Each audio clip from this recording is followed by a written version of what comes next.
Good afternoon, everyone. Okay, I'm gonna say it one more time, maybe everybody does it. Good afternoon, everyone. Welcome to our Community Day lecture presented by Rhodes College. Welcome to this class of 2016. Class of 2016, give yourselves a hand.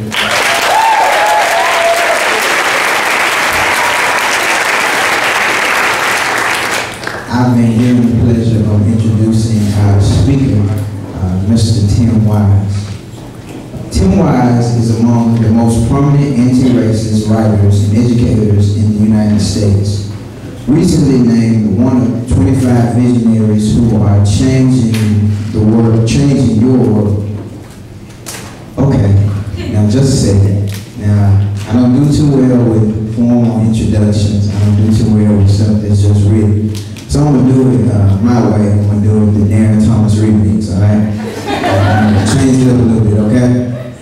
So is that cool with y'all? Yeah. If it's cool with y'all, say yeah? Yeah. Ah, okay. Now some of you may have heard of Tim Wise, but he doesn't deserve some ordinary introduction. He deserves an extraordinary introduction. So I decided to use a little learning device that may be helpful to you. Tim Wise, he's a thinker. Somebody say thinker.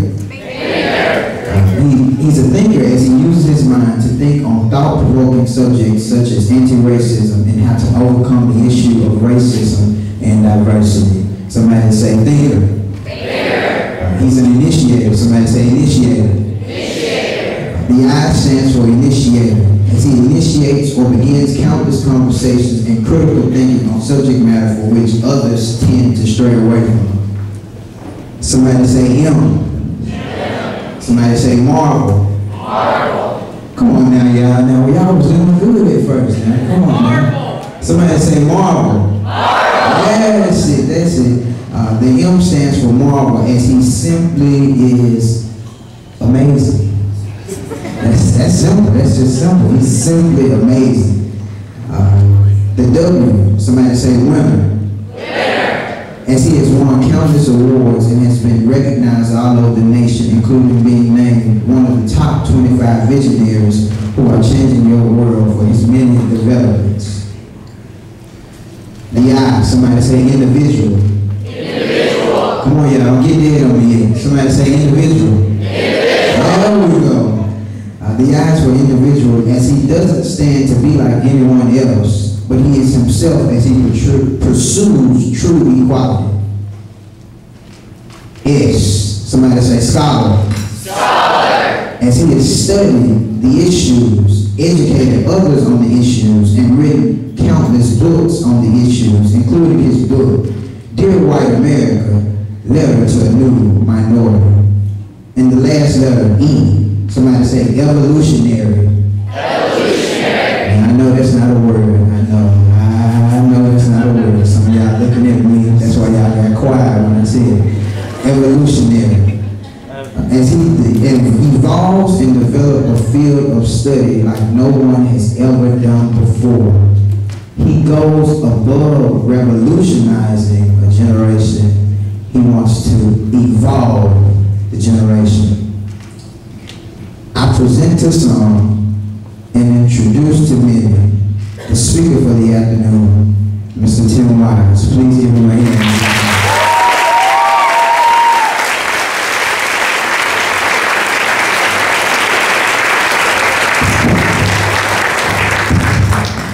Thank you very much. I appreciate that very kind and extremely unique introduction. I've not had that before. I got a little nervous when you said Marvel, because I was like, is he going to say I'm like a Marvel comic book hero person, and then I'm going to have to live up to some crazy, like, outsized thing that I really can't possibly live up to, but you kept it reasonable enough to where I'm going to do my best to fulfill the alphabetical expectations that you put before. I appreciate the opportunity to be back here at Rhodes. I bring you greetings from Nashville, which is where I live and where I drove in from earlier today. I know there have to be at least a handful of people here from Nashville, so please let me know. Yeah, that's exciting. You're about as excited as I am to go from there. That's great. Okay. So here's the deal. You've been here like all of 4 days, right? I get it. I remember, although it has been an incredibly long, much longer than I would like to remember time ago, when I was a first-year college student. I remember what it was like in that first 4 and 5 days, and I do recall, even as interested as I was even then in the issues that I talk about now, issues of social justice, economic and racial equity and all of that, the last thing in the name of God that I would have wanted to hear in the first 5 days, even with my interest already in place at the time, in the first 5 days of college, would have wanted to be a talk about any of those topics. Like I would have just said, that's cool, give me like 2 weeks, let me get my financial aid check, let me figure out where the hell I'm living at, let me figure out my schedule, let me figure out if I even like my roommate, and if not, how do I change rooms and all that stuff that I know y'all are much more focused on in the first week to 2 weeks, maybe even 3 weeks of school. So I get it. And because I get it, I'm not going to bring the same level of necessary topic-based intensity to this presentation that I would, because this is orientation. You're being oriented to this thing called college. But I do want to fulfill the obligations that the folks at the university who thought it would be helpful for me to come have placed in front of me, because they find it necessary. And I congratulate them for it, I suppose. As part of their introduction to you as to what it means to be here at Rhodes, they think it is important to have me come. Out of all the people they could have chosen, and they could have chosen, I'm sure, several others, but they chose me to come and to talk about, as they have put it before me, whether you know this or not, I know it's on the website and it's in my contract. I'm supposed to speak to you about the deeper meaning of the honor code at this institution, and in a way, I suppose, the behavioral expectations that the institution places upon its students. Now, why? Why would they need to bring in someone like me, who, as you heard in the introduction, that's not really my gig. I don't go around talking about honor codes, and you know what the honor code is, basically, right? It's the part where you say, I won't lie, I won't cheat, and if I see anybody else lying and cheating, I'll tell them. Like, that's the honor code. You get that, right? Right? And y'all are gonna have to sign a piece of paper here in about a minute that says, I pledge to do all of that. So just know, like, if y'all were planning on lying and cheating, okay, that's out. Because you're gonna have to sign a piece of paper that says you can't. But here's the deal, if I really have to come in front of you at the age of 18 or 19, or some of y'all are 17, and tell you not to cheat, like if y'all got here not knowing that you're not supposed to cheat, it's a really good school. You won't last long if that's what you think. So surely I don't have to come tell you that, right? They don't need me to come and tell you don't steal and don't lie and don't cheat, right? And to be honorable. But what they did think it might be helpful to have me come and do is to talk about that sense of honor and integrity at maybe a different level, and in a different way than what you might be used to thinking of it as, and even, frankly, a different way than what many of us have thought about it as being over the years. Because surely you don't need to get one more person to come and tell you what your mama can tell you, which is don't lie and don't cheat. You can get all that, and mama will tell you, oh, you only cheat yourself when you cheat. Like, that's cliche. You know that. You've been hearing that since you were 5, right? You know? But what you maybe haven't heard is the other part of this institution's honor and integrity code, this commitment to diversity, which again is such a vague phrase that unless you really engage on what that means, you can sort of make it mean whatever you want it to mean.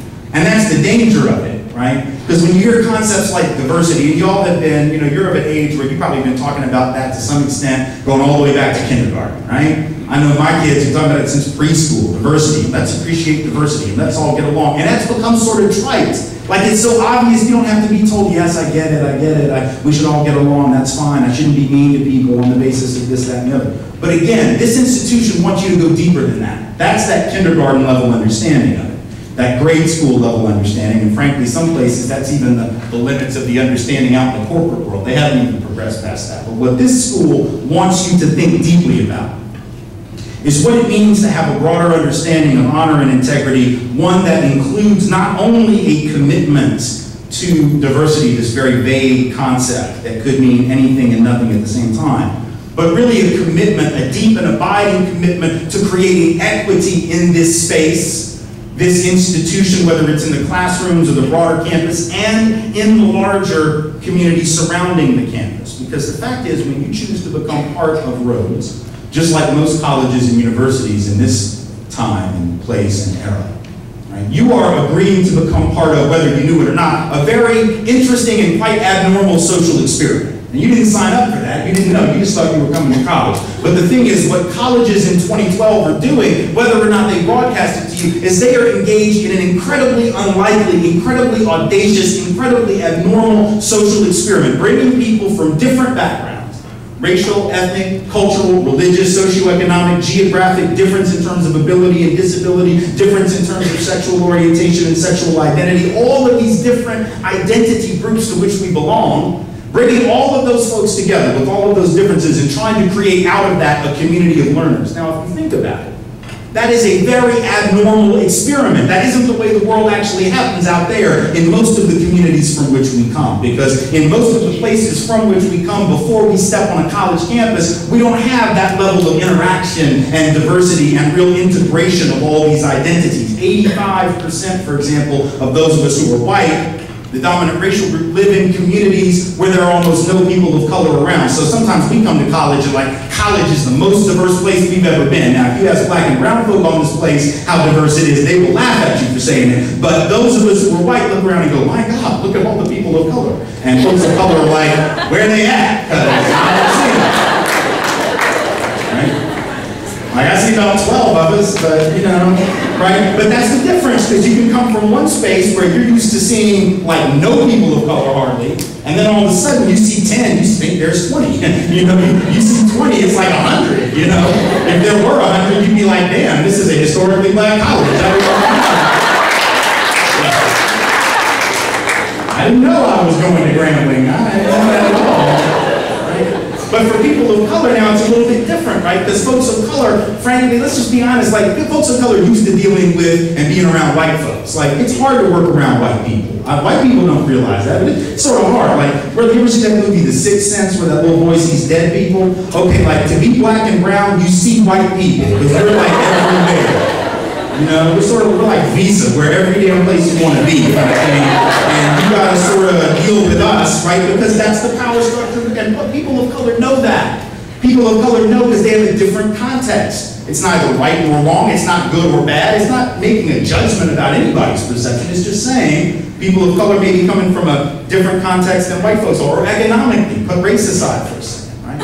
Economically, if you've come from a background where you were like upper middle class or relatively affluent, you know, you might get a sense of how the other half lives by watching some stuff on TV, because they always have TV shows where they denigrate working class people, including plenty of working class white folks. You can see those folks on Jerry Springer. You know, you can see them on Maury Povich. You can see them on Toddlers and Tiaras. You know? Here comes Honey Boo Boo.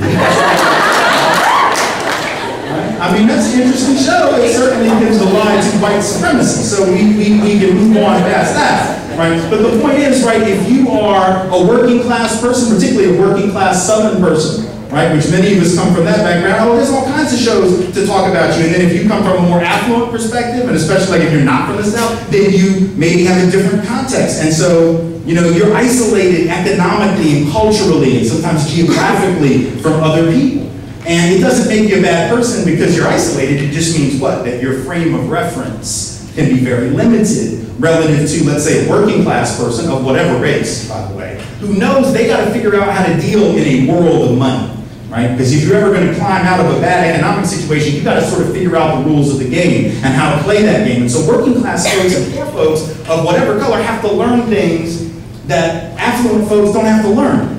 Right, just by virtue of the experiences they have. Or like, think about religious diversity, right? The reality is for those who come from the dominant religious tradition, which in this country would be usually Protestant Christianity, or at least a combination of Christianity, it's very difficult to sort of get a sense of what our Muslim brothers and sisters, Jewish brothers and sisters, Sikh brothers and sisters, including after tragedies like what just happened in Wisconsin, and others from every possible religious background, or those who come from no religious tradition at all, right, to sort of deal with what they deal with every day, in the sense of having to look at the normalization of the dominant culture's stuff, assimilating to the dominant culture's traditions, fitting in with their traditions, and other people not necessarily having to learn much about yours, so that, you know, if there's a shooting at a Sikh temple, right, were they Sikhs, were they Muslims, is there any difference, right? That's the big conversation in the media. It's very interesting, isn't it, that when that happened, week or so ago, week and a half, 2 weeks ago, right, the big conversation, just to let you know how far we haven't made it in this country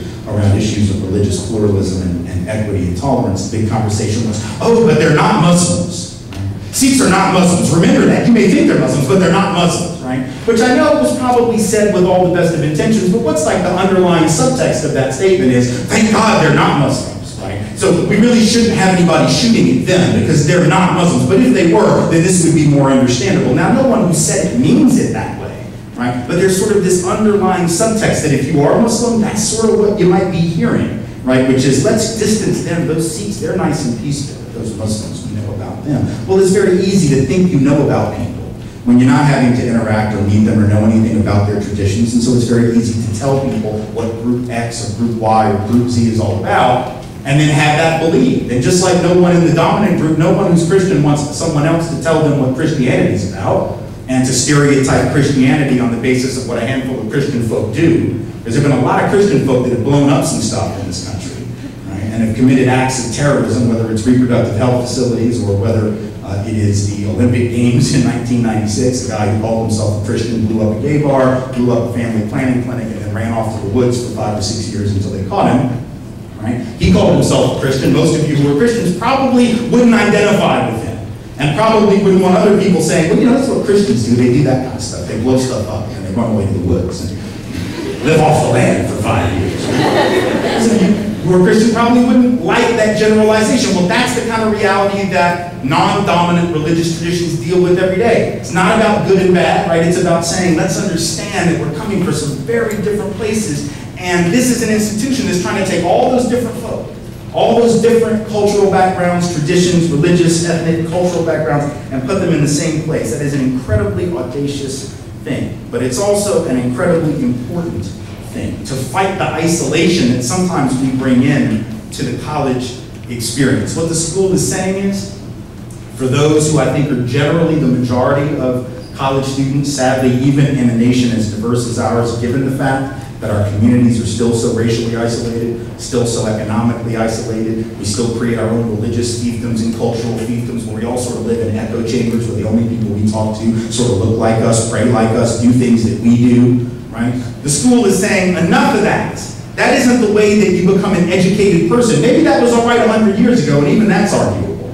But in 2012, in this century, to be in that kind of isolated echo chamber is dysfunctional. It will not prepare you for the world as it is. The world in which you live is fundamentally different, right, than the world your parents lived in and your grandparents lived in. And in fact, if you've got older siblings, right, ask them. Some of y'all will. Some of you may have siblings that could be like 10 years older than you, right? Ask them, like the world that they were in when they came to college, even just that 10 years, has changed things fundamentally in terms of how interconnected we are and what that then places upon us in terms of our ability to interact and communicate across racial, cultural, ethnic, religious, and economic lines. Like 10 years ago, technology was different. The level of globalization was different. I've been on the road giving talks about race and racism, social justice for 17 years. And when I started, right, which means that some of y'all were like in, what does that mean, like kindergarten?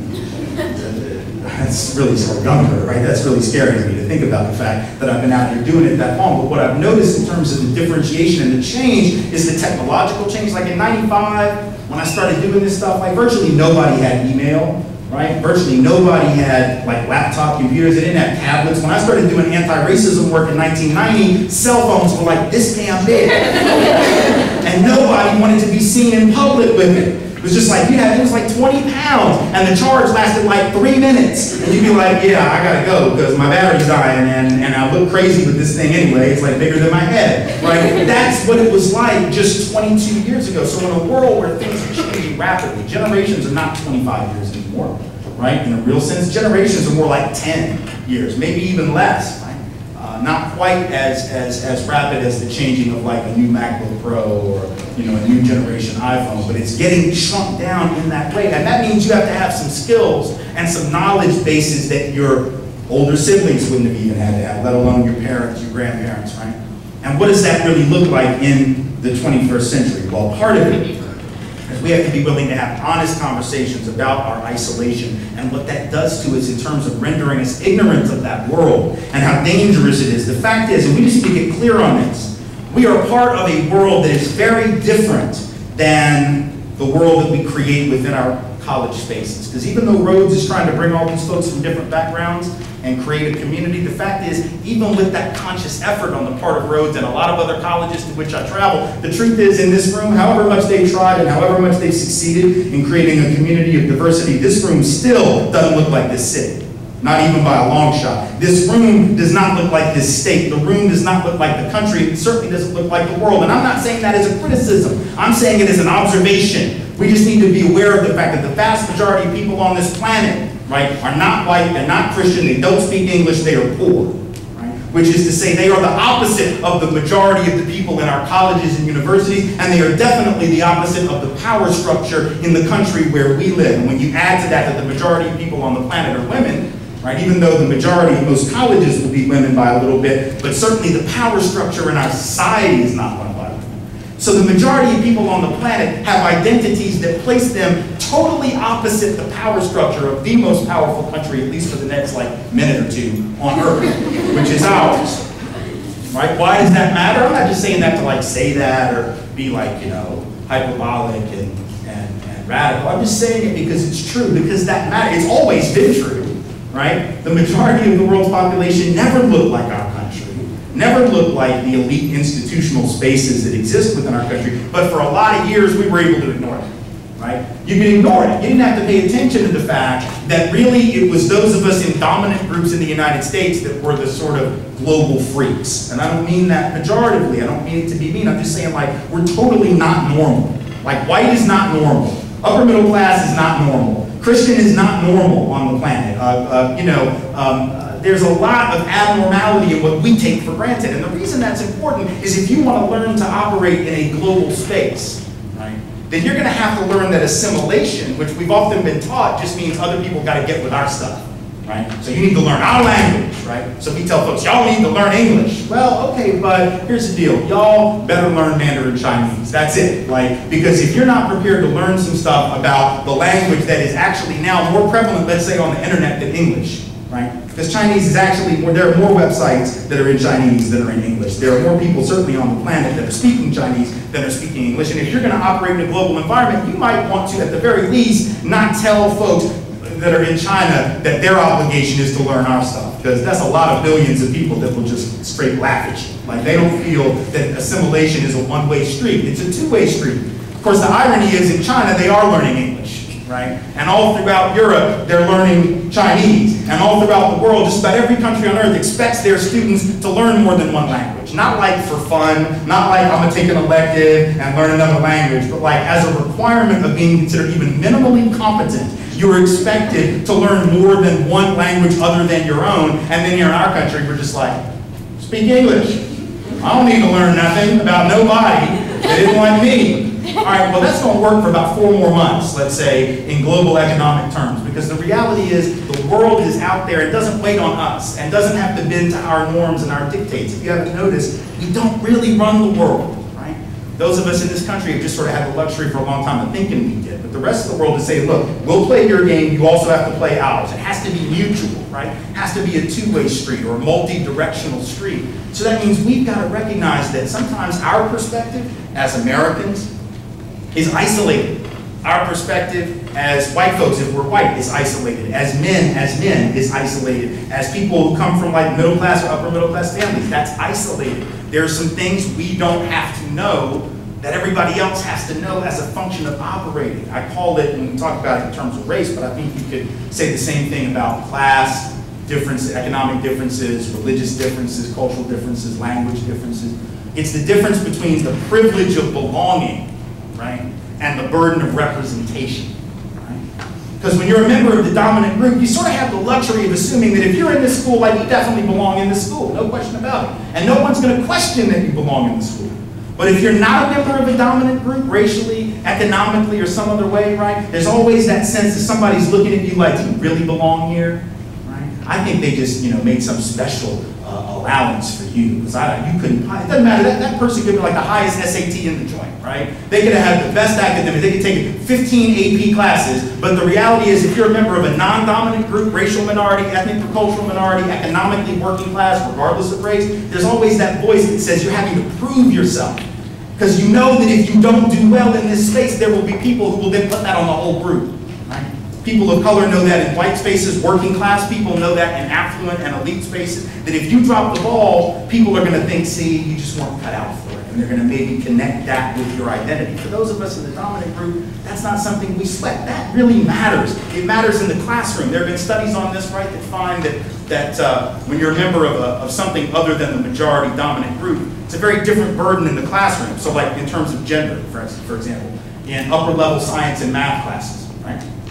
When women find themselves in those classes, and they're there because they like math, because nobody takes an upper level math class if you don't like math. Like, I didn't like math, I avoided that like the plague. Like, I wasn't going to go anywhere near it. But if you're in an upper level math class, you probably like math. And you're probably pretty good at it, or you wouldn't be in that class. But yet the women in those classes, according to the research, report that when they're outnumbered, and they usually are in those classes, right? A lot of times those classes, particularly like engineering schools, is really evident, but just any upper level math or science, when it's disproportionately men, the research finds that women, no matter how good they are at math and science, no matter how good they've been historically in the grades that they've gotten, their classroom participation drops dramatically the fewer women are in that class, right? Whereas the more women who are in, the more the women in the class participate. Now what's going on? It's not that they all of a sudden got smarter at math because there were more women in the room, right? But it was a sense of what? Not having to represent women anymore as women. Because if that one woman who's one of like 2 or 3 in a class of 15 where everybody else is a man, participates in class, raises their hand to answer a question, and God forbid gets it wrong, right, which we all do from time to time, right? There's a recognition on her part. Again, according to the research, this isn't me talking, this is years of research in social psychology that have found that those women are wondering, are they going to think it's because I'm a woman? Because there's a lot of stereotypes about women and science and math. It's one of the things that keeps women out of those fields in too many cases, and so there's a burden of representation. The same research has been done around race. The same research has been done around economics, right? When you feel you're having to hold it down for an entire group, it's a very different burden. It's something folks of color know that white folks a lot of times don't know. It's the difference, for example, between presidents of the United States, and I don't mean for this to sound in the least partisan. I'll give you a couple examples so you'll know it's not partisan, okay? But here's the first example. So the last president, the one before the one we have now. And I don't care who you like, I don't care who you voted for, I don't care who you're going to vote for, it doesn't matter to me. But here's the thing. I mean, it does, but it's not the point of this, right? The last president we had, it doesn't matter. You could think he was the greatest president ever. You could think he was wonderful. You could want him back again, whatever. It doesn't matter. Here's the thing. Even that guy, even that president would jokingly acknowledge himself that, like, for all of his strengths and all of his flaws, like, he was not the most articulate guy when it came to just speaking the language of his birth and rearing. I'm not trying to be mean, right? He would actually joke about how he would mispronounce words, how he would make up words that don't exist anywhere in the English language. Like, he actually made fun of himself. It's one of the things I liked about him was he was effectively self-deprecating, right? He was willing to criticize himself for the sake of a joke. He has a good sense of humor in that regard. Here's the thing, though. When that white guy mispronounced basic words or made up words that didn't exist, the rest of us white guys, and white folks generally, but especially white guys, I guarantee we weren't sitting around going, damn, come on, man, hold it down. Don't you know that if you keep screwing up, they will never hire another white man for anything? You're making us all look bad. Like, we all knew it didn't apply to us. It didn't mean anything to us. But every person of color in this room knows full well, particularly African-American folk, but not only African-American folk, that if Barack Obama, regardless of what you think of him as a president, regardless of what you think of him as a leader, doesn't matter, if he was not incredibly able to speak the language, if he mispronounced words even a few times in public, if he made up words that didn't exist, that would do what? Trigger a stereotype about the group, because the research says that we have too oftentimes subconsciously these stereotypes about other people that are different than us, and even when we don't think we have them and we don't think that they affect our thinking and our behavior, the research says they do. So when someone does something that triggers a stereotype, that stays in our brain. We remember that, right? And either consciously or subconsciously, it affects the way we view them. A person does something that doesn't trigger a stereotype, and it leaves our brain as soon as it comes in. So a man, right, can act really emotional in an interview for a job, and it doesn't trigger a stereotype about male emotionalism. A woman does that, right, or does that on the job, and she gets pegged as being emotional or hormonal because, you know, only women have hormones, apparently. At least that's what some dude told me, so I'm sure that's true, right? Like, no, testosterone does nothing to us, but estrogen, oh, that will jack you up. these beliefs, we think of certain groups in certain ways because we've been conditioned to do it. It's not about being bad people. It's not about being racist in any overt sense or sexist in any overt sense. It's just that we have different burdens of representation and different privileges of belonging based on a whole confluence of factors. And the really crappy thing is, none of y'all are to blame for any of those factors, neither am I. Like, we just inherit them. It's just the deal. It's the world into which we were born. But now here we are. And here those factors are. And here those stereotypes are. And unless we're prepared to challenge them, and unless we're prepared to acknowledge that they exist, and they exist in virtually every one of us to one degree or another, some more than others. But the research is pretty clear. Like, they've actually done interesting research in social psychology. Actually, this would be beyond social psychology, just in psychology generally, but taking subjects and hooking them up to brain scan imaging machines, right? So that, you know, the machines where they can actually sort of process what part of your brain is lighting up in particular moments. They've taken groups of, let's say, white folks, for instance, and hooked them up to a machine and then put us in front of computers where they flash an image on the screen so fast that your conscious brain can't even remember what it saw, right? These are subliminal images. They're flashed for just a few hundredths of a millisecond, just enough for your subconscious mind to register that it saw something, but not long enough time for your conscious mind to actually know what it saw. And what they do is they'll flash images. Some of these images are real neutral in terms of their meaning. It might be a picture of a flower, it might be a picture of a poodle, it might, you know, whatever, just a blade of grass, and it doesn't really register anything, right, in the brain. And then they'll flash an image of a black man on the same screen for just a few hundredths of a millisecond, too fast for your conscious brain to even register. And what happens, right? Well, the part of the brain that responds to fear and anxiety lights up like a Christmas tree. And it does it overwhelmingly for just about everyone in the study. And these are people, by the way, in the study who did a pretest before they took the study, and the pretest determined they weren't racist in any overt sense, right? They didn't have any overt racial prejudice at all, but when they had that subliminal, there was something that happened, and part of the brain lit up that responds to fear and anxiety. Does that make those people bad people? No. It just means that they're alive and they're awake and they're living in a society that has hit us all with a lot of those images, not just about race, but about gender, about class, about religion, about sexuality, about all kinds of things, body type and size, all of those things, right? And that's part of who we are. The question is, are we going to let that be the controlling part of who we are? Or are we going to make a conscious decision to challenge the nonsense that we've been given by the culture? Because the reality is we're all capable of quite a bit better than that.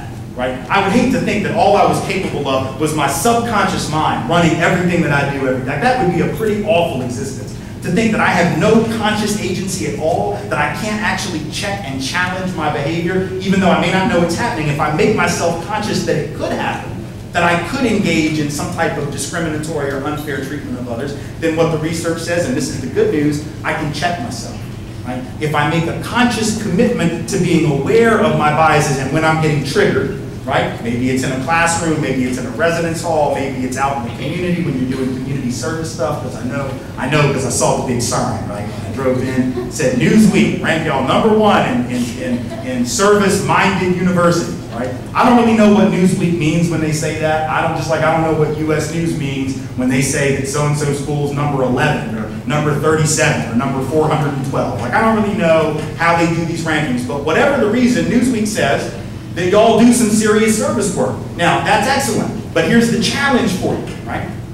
Because whether you do service work at this institution through a Greek organization or whether you do it as an independent student who's not connected to the Greeks, you're going to have a lot of opportunities, from what I hear, whether Greek or not, to engage in various service projects around the larger Memphis community.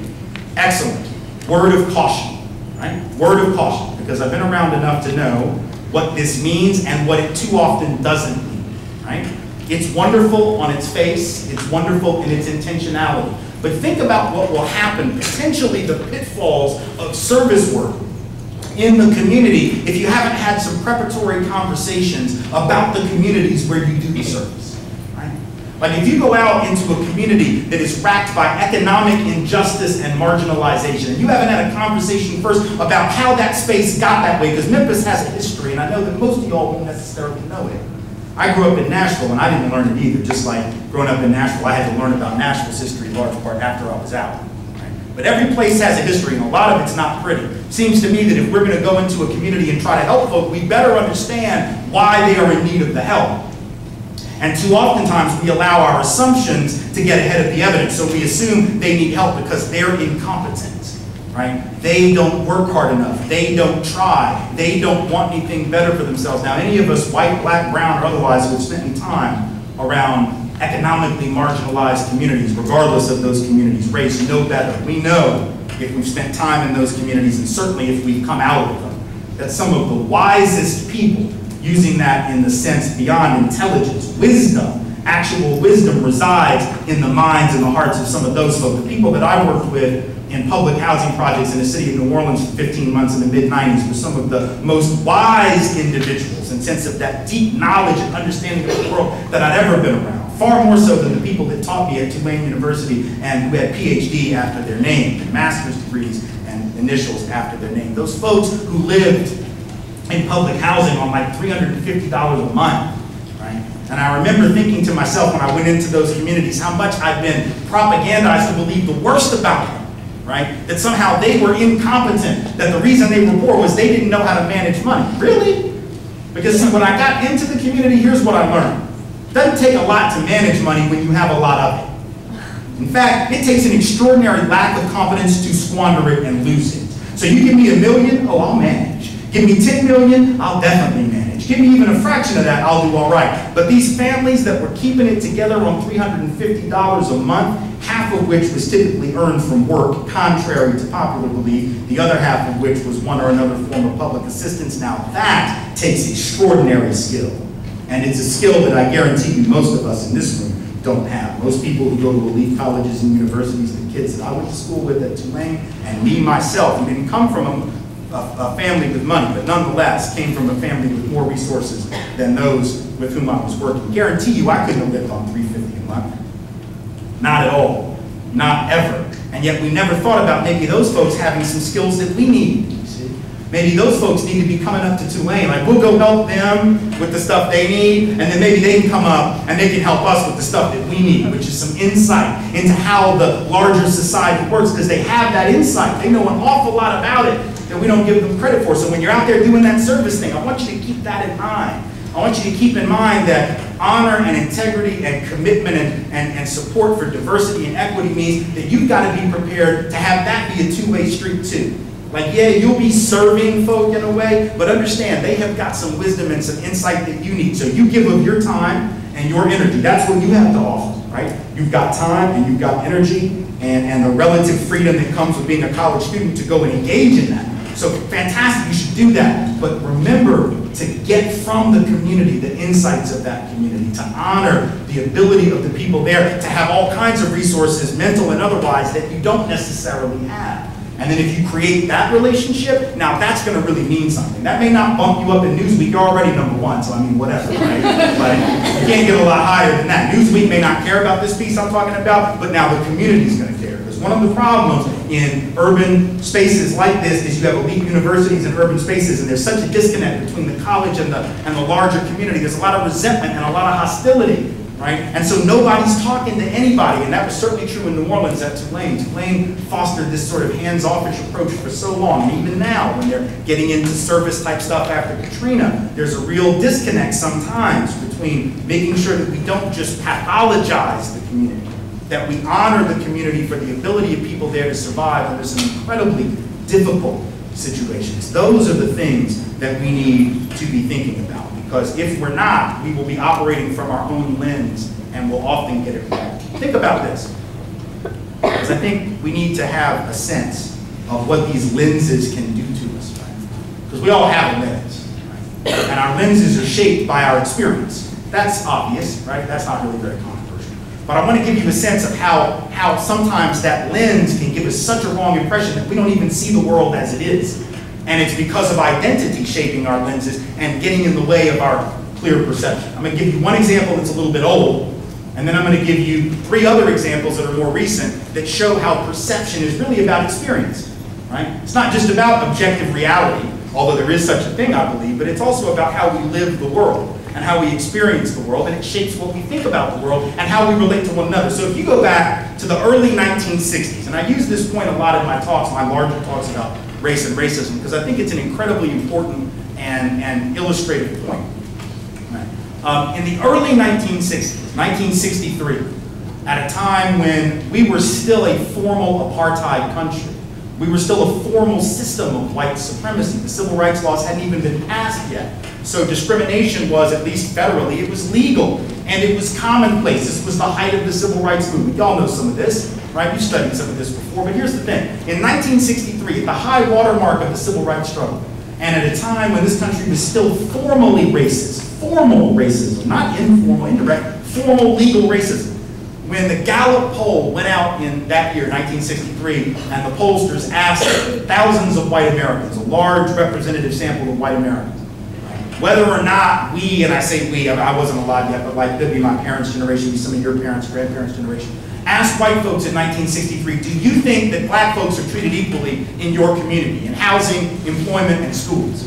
Now obviously, in retrospect, right, we can look back and go, well, come on, no. The answer was no, because we get that now, because we're 50 years out basically, and we can say, oh my God, things were profoundly unequal back in the early 1960s. But here's the thing, when they asked white Americans at the time whether or not we thought things were equal, 2 out of 3 white folks at the time said yes. And in 1962, when the Gallup pollsters asked those of us who were white, do you think that black kids are treated equally in the schools? 87% of white folks said yes, almost 9 out of 10. Now, in retrospect, we can go, man, that is wild. Like, how can people really believe that? But that's what's crazy about this problem, right, of our lenses. That's what's so important to learn about it, is these were mostly good people, these white folks who were saying that, right? These weren't horrible people, mean, nasty, evil, horrible, stupid, totally incompetent people. These are people that were functional human beings and probably generally kind, decent, because I think most people, regardless of race, are pretty decent folks. I think most people are good people. I could be wrong, but I have 2 little girls that are 11 and 9. I have a vested interest in believing that people are good. So if y'all have evidence that I'm wrong, you just keep that to yourself, because I would like to continue to believe it at least till my kids are out of the house, right? But they asked, and these good people, these otherwise decent people, were unable to see the truth that black and brown folk could have told them right away. Like, are we treated equal? No. And guess what? Every person of color at the time knew that, and they were all correct.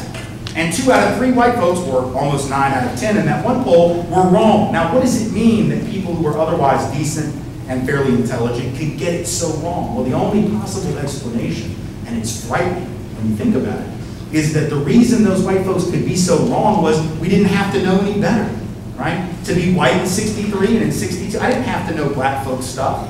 I didn't have to know people of color's daily reality, because I surely wasn't going to be tested on it, right? And out of all the things that have changed since 1963, and a lot has changed. I'm not here to tell you that nothing has changed, you know, a lot of work still to be done, but a lot of things have changed. But the one thing that hasn't is that, because those of us who are members of the dominant group, we still don't have to know other people's reality, right? We're not really going to be tested on it in order to like graduate from college. It wasn't on the SAT in order to get in. It's not going to be on the LSAT or the GRE or the MCAT. If you want to become a doctor, it's not going to be on the licensing exams that you have to take. So in other words, the dominant group still can remain sort of ignorant about everybody else's stuff. But now, the non-dominant group, they don't get that luxury, right? Because black and brown folk have got to learn white folk stuff, right? They have to learn white, you know, literature, white theater, white poetry, white art. I know we don't call it that, right? But that's sort of the point, right? When your stuff is the norm, you don't have to call it white anything. You have to call it white literature. It's just literature. Theater, poetry, art. You don't have to, and that for those of y'all that are still confused, we'll just clear it up now before February comes, because it comes every year. This is why we don't have White History Month, y'all, okay? Because every month is like White History Month. We just don't call it that because we don't have to. Every other month, that's what we've studied. Every other month, that's what we learn. That's the point, to be the dominant group. You don't see that. You don't have to see that. It doesn't make you a racist to not see it. It's got nothing to do with that. It's just about the ability to be in a cocoon that other people don't have the luxury of being in sometimes. And every one of us in here is in a cocoon sometime. Because every one of us in here is a member, I guarantee you, of at least one dominant group. So this is, I'm not just taking off on white folks. People get all twisted and they think I'm just like hating on white people. I love white people. White people are great. My wife is white, love her.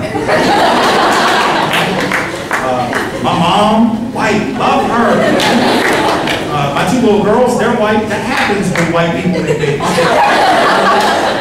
I love them. My dad is white. Now, I don't get along with him, but that's not because he's white. That's about some other stuff. So this is not about white people. It's not about rich people. It's not about men. It's not about straight people. I'm not trying to like bash on dominant group people because I'm a member of most of those groups. All those groups I just mentioned, right? I'm a member of every one of them. It's not about like self-hatred toward dominant groups. It's about saying that sometimes you have to have your eyes opened by other people because they're not open automatically. And everyone in here, even the folks of color in here, if you're a person of color but a man, there's a certain thing that comes with being a man. You don't have to think about what women think about. If you're straight, you don't have to think about what LGBT folks think about. If you're just able-bodied, and as I look out, right, there may be people in the room who are disabled, but the overwhelming majority of people appear to be, at least on first glance, able-bodied folks. Well, that right there is a thing that means there's stuff you don't have to think about. Like when y'all were filing in the room, right? And when I came in the room about 30 minutes before y'all got here, like I didn't have to think about how am I going to get in? How am I going to get out? If there's a fire, what do I do? And like as I'm planning my classes, if I'm a student, how do I get from point A to point B in the time they've given me to get from class to class if I'm in a chair or if I've got some other kind of disability? That's the kind of stuff that people with disabilities think about and the rest of us don't. And the fact that we don't doesn't make us bad people. It doesn't make us intentionally oppressive to the disabled community, right? It just means we have this privilege of being oblivious to other people's stuff as we were in 63 and 62. But here are the current examples, right? So think about these three, one from the 90s, one from the first decade of the 2000s, and one from this last several months. So 3 decades represented. Mid-90s, right? O.J. Simpson is accused of killing his ex-wife and I would say her friend, but that's actually, they weren't necessarily tight, it was just somebody she knew, right, this guy that she knew. And as you know, many of you will not remember this firsthand, of course, but I'm sure you've heard, because OJ's had a couple of trials by now. And now he's actually in jail for some other stuff. But that particular trial, when he was accused and tried for murder, he was acquitted. And there was a huge racial divide in the perception of that case. About 2 out of 3 white folks said that they thought it was a horrible miscarriage of justice that he had gotten off, and 2 out of 3 black folks said that they thought the verdict was right. Didn't mean they necessarily thought he was innocent. Okay? There was actually a whole nother subset, right? There were black folks who said, look, I'll be honest, I think he did it, but I don't think they proved their case, and that's the system we have, and they were just responding to the verdict, okay? But there was a huge racial divide in the community, and that wasn't because the white folks were inherently racist against OJ because he's black, and you know, we just are mean, and we just think everybody's guilty, and it wasn't because black folks were just trying to let a black guy off. Black folks convict black people every day in this country. So the idea that it was like racial bonding, which was what some people said, that was nonsense, right? Because OJ, in case y'all don't know, he hadn't been around black folks for a while. Like he had actually left the black community. When he graduated from USC and turned pro and played pro, he actually said he never wanted to go back to the community again. So black folks were sort of done with OJ for a long time. He was running through airports for Hertz rental car, you know, making movies that black people didn't even go see, you know, and so he wasn't really like part of the black community. Right, but this divide existed nonetheless. And what was it about? Well, OJ either did the crime or he didn't, but the perception, right, of why black folks would have viewed it one way and white folks would have viewed it another, it made perfect sense. Because the crux of the case, in case you don't remember or never learned it, right, was that there were allegations of police misconduct. And there was at least some evidence of that, and there's a lot of evidence in the history of the Los Angeles Police Department, and black folks know that. Not only black folks in Los Angeles know that, but black folks all around the country know the history of not just the LAPD, but other police, right? And so when there's allegations of police misconduct to the African American community, that makes some sense. They start to listen, they start to wonder, now wait a minute, that's possible, because that's happened. Like we know that has happened. That's the history of law enforcement and the justice system. But to those of us who are white, it's just as possible that we would say, well, now that's ridiculous, that's crazy. Because that doesn't always happen, or very rarely ever happens in the places where we live. So the white experience is one thing vis-a-vis cops, and the black experience in many ways has been something else. Doesn't mean they're right, we're wrong, we're right, they're wrong. It just means you better understand how our perceptions are shaped by our experience. And if we're gonna have a conversation across lines of identity and difference, we gotta at least get clear on that. So we're not alleging that, oh, you're a racist because you think that, or you're just stupid because you think that. It's not ever that simple. Fast forward up to the mid-2000s, Katrina, right? New Orleans inundated by floodwaters, not because of Mother Nature. Don't ever believe that Mother Nature ripped up the city of New Orleans. That hurricane did almost nothing itself to the city of New Orleans, but the levees were not constructed to withstand even a Hurricane 2, high-level Hurricane 2 level hurricane, let alone a level 3, which is what it was. And so the levees were overtopped by the water as a result of man-made decisions not to construct those levees adequately. adequately and not to fund their construction adequately. And those were decisions made by Democrats and Republicans. So it wasn't a partisan thing. You had people left and right, black and white, Democrat and Republican, all of them cutting budgets for levee construction, putting that money in other places, whether it was an off-ramp for a New Orleans casino or something else, right? And so really what happens is the city gets inundated. This city where I lived for 10 years, the city I love more than any city on earth, inundated by water, and immediately, like the first couple days, everybody was on the same page. My God, this is so terrible. But a couple months later, it was really interesting.